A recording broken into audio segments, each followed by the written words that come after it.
بسم اللہ الرحمن الرحیم۔ سامعین ناظرین، موجودہ دور میں احادیث کو خود پڑھ کے اور صالحین کو چھوڑ کے، اہل علم کو چھوڑ کے، صراط الذین انعمت علیہم اس قانون قاعدے کو چھوڑ کے جو رفع الیدین کیا جا رہا ہے وہ بالکل قرآن پاک اور احادیث اور حضور صلی اللہ علیہ وآلہ وسلم کی سنت کے بالکل منافی ہے۔ سورۃ مومنون کا آغاز آپ دیکھ رہے ہیں، قد افلح المؤمنون، تحقیق فلاح پا گئے مومن، الذین ہم فی صلاتہم خاشعون، وہ جو اپنی نمازوں میں خشوع و خضوع رکھتے ہیں۔ اس لفظ کی جو صحیح تعبیر معنی و مفہوم ہے، حضرت عبداللہ بن عباس رضی اللہ تعالی عنہ صحابی رسول، ان کی تفسیر میں جو ہے نا کیا لکھا ہوا ہے، اور باقی جو محدثین ہیں انہوں نے اس آیت کے متعلق کیا کہا، آئیے ہم جانتے ہیں۔ پہلے آپ جان لیں کہ حضرت عبداللہ بن عباس رضی اللہ تعالی عنہ وہ صحابی ہیں کہ جن کو قرآن پاک کی تفسیر کی علم کے لیے حضور صلی اللہ علیہ وآلہ وسلم نے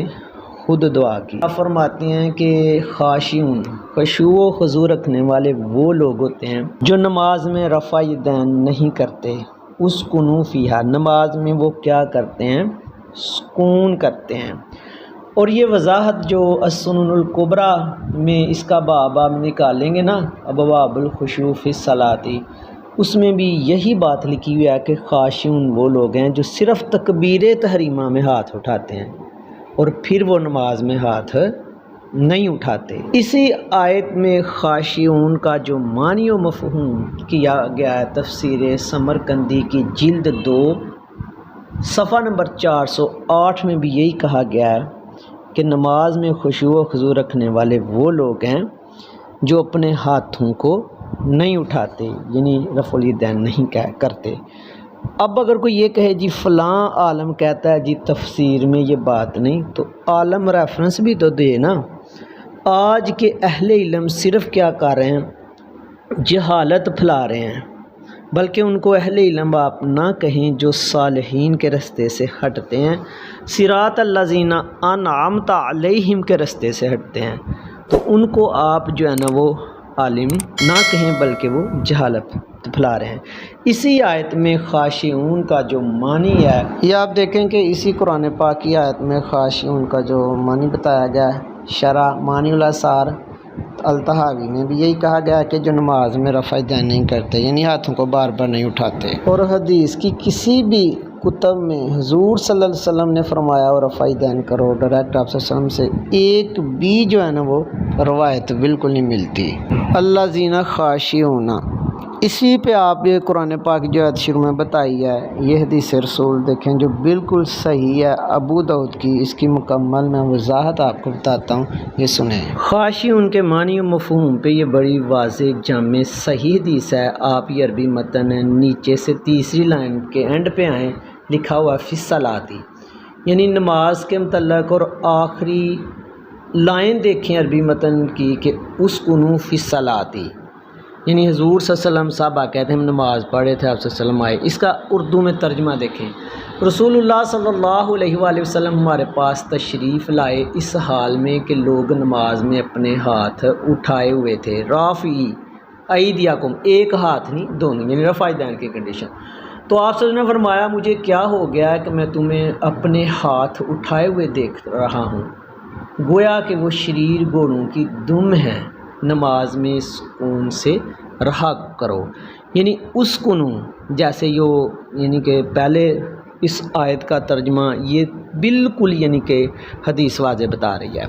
اور اس میں لفظ ہے فی الصلاۃ، فی الصلاۃ یعنی نماز میں۔ جب آپ تکبیر تحریمہ کہتے ہو تو اس وقت آپ نماز میں نہیں ہوتے، تکبیر کہنے کے بعد آپ نماز میں ہوتے ہو۔ اور اسی طرح اگر آپ سلام پھیرتے ہو، سلام پھیرتے وقت آپ ہاتھوں کو اٹھاتے ہو، تو سلام جب آپ پھیرتے ہو آپ نماز میں نہیں ہوتے، آپ نماز سے باہر ہو جاتے ہوتے ہو۔ اور شریر گھوڑے کیسے دم ہلاتے ہیں، یہ دیکھیں بالکل رفع یدین کی فارم میں جو شریر گھوڑا ہے وہ اس طرح دم ہلاتا ہے۔ اور صحابہ میں بھی کچھ لوگ جو ہے نا وہ سلام پھیرتے وقت بھی ایسا کرتے، ہاتھوں کو اوپر لے جاتے، اوپر لے کے پھر دائیں طرف کرتے، جیسے یعنی کہ میں بتا رہا ہوں، اور اوپر کو لے جاتے اور بائیں طرف، اور یہ جو عمل تھا یہ نماز میں نہیں تھا، سلام پھیرتے وقت ہے، اور یہ آپ مسلم کی صحیح حدیث 971 چیک کر لیں، یہ رفع الیدین کے متعلق نہیں ہے، اس میں رافع ایدیکم یعنی رفع دین کا ذکر بھی نہیں، اور پھر اس میں فصل آتی اس کا بھی نہیں ذکر، اور پھر یہ واقعی اور ہے، یہ اس میں یعنی کہ لکھا ہوا کہ تشیرون بایدیکم، ہاتھوں سے یعنی اشارہ کرتے، کب؟ اذا سلمنا، جب ہم سلام لیتے، اور اس میں یہ ہے کہ صحابہ کہتے ہیں کہ حضور صلی اللہ علیہ وسلم کے ساتھ جب نماز پڑھے ہوتے تو نماز سے باہر آتے وقت ہم ایسا کرتے یعنی سلام لیتے، رفع دین کی بات نہیں ہو رہی۔ اور اسی طرح اگر آپ یہ ابو داؤد کی 998 حدیث بھی یعنی کہ چیک کرو گے تو وہ بھی ملے گا کہ جب ہم حضور صلی اللہ علیہ وسلم کے ساتھ نماز پڑھتے ہوتے تو ہم جو ہے نا وہ اشارہ بھی آدھی ہی ادھر لکھا ہو کہ ہاتھوں سے اشارہ کرتے، یسلم علی اخیہ، جب بندہ یعنی کہ سلام لیتا تو وہ تو فصل آتی ہوتا ہی نہیں۔ تو جو نماز میں رفع الیدین ہے اس کی وہی حدیث ہے جس میں سختی سے حضور صلی اللہ علیہ وسلم نے منع کر دیا، اور یہ جو ترک رفع الیدین کی حدیث ہے ابو داؤد کی 1000، اس میں واقعی ہو رہا ہے، اس میں صحابہ نماز پڑھے تھے تو حضور صلی اللہ علیہ وسلم بعد میں آئے تھے، اور یہ صحیح حدیث قرآن کی آیت کے مطابق ہے۔ اور اسی طرح آپ یہ دیکھیں قرآن پاک کی آیت ہے کہ حافظوا علی الصلوات والصلاۃ الوسطیٰ، سورۃ بقرہ کی آیت ہے یہ، ٹھیک ہے، 238، نمازوں کی حفاظت کرو، خاص طور پہ نماز عصر کی وسطیٰ یعنی کہ درمیانی نماز کی، وقوموا للہ قانتین، اللہ کے آگے کس طرح کھڑے ہو یعنی بالکل ادب کے ساتھ۔ اس کا ترجمہ یعنی کہ بعض مفسرین نے یہ کیا، محدثین نے، کہ ادب سے کھڑے ہونا اس طرح کہ آپ کی جسم کے اعضاء بھی ساکن رہیں، اور کچھ نے کہا یہ ہے کہ بالکل اس طرح مؤدب کھڑے ہونا کہ آپ کے جسم کے جو ہے نا اعضاء بھی نہ ہلیں۔ اب اگر اہل علم کو چھوڑ کے آپ نے خود حدیثیں پڑھ کے نماز بنانی ہے تو آپ دیکھو پھر آپ جب اعضاء کیسے ساکن رہیں گے؟ تشہد میں آپ اس طرح انگلی یعنی کہ ہلاؤ گے کہ اگر کوئی نماز آپ کے ساتھ پڑھ رہا ہے وہ اپنی گود میں بھی یعنی کہ نظر رکھتا ہے تو آپ ایک سرکل بنائیں نا، اس کو بھی انگلی فنگر نظر آئے گی، جس طرح مرضی آپ اس کو یعنی کہ ہلاؤ، یعنی پھر آپ کے یعنی رفع الیدین بھی آپ کرو تو صحیح حدیثوں میں وصاحہ ستہ میں جو یعنی ملتا ہے اس کے کافی مقام ملتے ہیں، رکوع سے پہلے، بعد میں، سجدے میں، 2 رکعتیں پڑھ کے اٹھتے وقت، یعنی ساری نماز پھر آپ کی جو ہے نا ہاتھ ہی لیں۔ اسی طرح خود تو پھر ایسے ہی ہوگا نا حدیثیں پڑھ کے کہ جب امام ولضالین کہے گا تو سارے واز پیچھے اونچی آمین کہیں گے، ایک امام جب قرات کرتا ہے وہ اکیلا ہوتا ہے، جب سارے اونچی آمین کہیں گے تو کیا نماز میں سکون زیادہ آئے گا؟ حالانکہ جو آمین کی حدیثیں ہیں مین جو ہیں وہ یہی ہے کہ ایسے کہو جیسے فرشتے کہتے ہیں، تو فرشتوں کی آواز آتی ہے کسی کو؟ اور دوسرا بھی ہے کہ آپ اکیلے پڑھو گے تو آمین آہستہ کرو گے، نماز کے جماعت کے ساتھ اونچی، اس کا بھی ذکر نہیں ملتا۔ تو عید کی نماز میں آپ یعنی رفع الیدین کیوں کرتے ہو؟ آپ عید کی نماز میں پہلی جو تک یعنی کہ رکعت میں کرتے ہو وہ رفع الیدین کا نمبر 1 تو مقام بھی نہیں بنتا، اور دوسرا اس میں آپ کہتے ہو اللہ اکبر اور ہاتھ اٹھاتے ہو، آپ کا فعل اور اللہ کا ذکر مل کے عبادت بنتا ہے، اقیم الصلاۃ لذکری، اس پہ عمل ہوتا ہے، جبکہ آپ جو رفع الیدین کرتے ہو اس میں تو آپ رفع الیدین کے لیے کوئی اللہ کا ذکر ہی نہیں کرتے، یعنی وہ تو ایک علیحدہ سا فعل بغیر اللہ کے ذکر کے بنتا ہے۔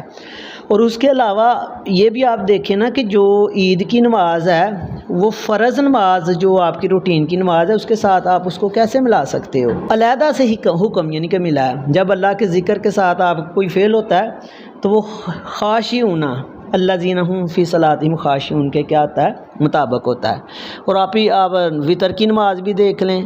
اس میں بھی آپ جب اللہ اکبر کہتے ہو اسی وقت ہاتھ ہٹاتے ہو، اللہ کی یاد اور آپ کا فعل میں مطابقت ہے، اقیم الصلاۃ لذکری، اور اس کا بھی علیحدہ سے جو ہے نا وہ حکم ملتا ہے، یعنی آپ کا جو فعل ہے ہاتھ اٹھانا اس کے ساتھ اللہ کا ذکر ملتا ہے۔ اور جب آپ یعنی کہ رفع الیدین کر رہے ہو اس میں آپ رفع الیدین کے ساتھ اللہ کا ذکر تو کوئی بھی نہیں کر رہے، تو یہ وہ کیسے عبادت بنے گی؟ اور معاذ اللہ جو کہتے ہیں جی امام اعظم ابو حنیفہ رحمۃ اللہ تعالیٰ علیہ کے پاس تو حدیثیں ہی نہیں رفع الیدین کی پہنچی تھیں، ان کی بات اگر مانی جائے تو میں آپ کو بتاتا ہوں کہ ان کے پاس کون کون سی حدیثیں نہیں پہنچی تھیں۔ ان کی بات مان لی جائے تو نماز کے وقت کی حدیثیں نہیں پہنچی تھی، اقامت کے طریقے کی نہیں پہنچی تھی، کھڑے ہونے کا طریقہ ان کی حدیثیں نہیں پہنچی تھی۔ اس علاوہ امام کے پیچھے جو قرات کا مسئلہ ہے اس کی حدیثیں نہیں پہنچی تھی۔ فرض نماز کے بعد جو دعا کرنا نہ کرنا اس کی نہیں پہنچی تھی۔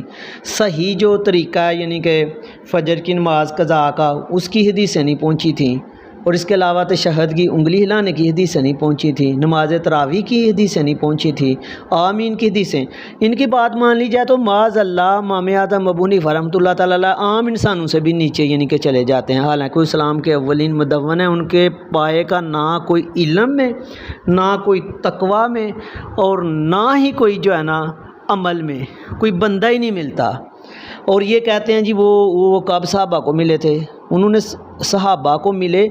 آپ یعنی یہی لے لیں کہ وہ کوفہ میں تھے۔ کوفہ میں آپ کے اوپر جتنی بھی تاریخی کتابیں لکھی ہیں اس میں دیکھیں کہ 1500 صحابہ ادھر موجود تھے۔ حضور صلی اللہ علیہ وسلم کے وصال کے بعد صحابہ ادھر ادھر چلے گئے، اتنے مدینے میں نہیں ہوں گے جتنے ادھر تھے۔ ان سب سے یعنی کہ پہلی بات تو یہ ہے کہ وہ مدینے میں گئے، ماشاءاللہ انہوں نے صحابہ کو دیکھ کے تو پھر جو ہے نا نماز کے مسائل لکھے، کہیں سنی بات پہ انہوں نے نہیں لکھے۔ اور 1500 صحابہ تو کوفہ میں یعنی انہوں نے ملاقات کی۔ اور جب آپ صراط الذین انعمت علیہم پہ عمل نہیں کرو گے تو آپ کی نماز میں سکون آ ہی نہیں سکتا۔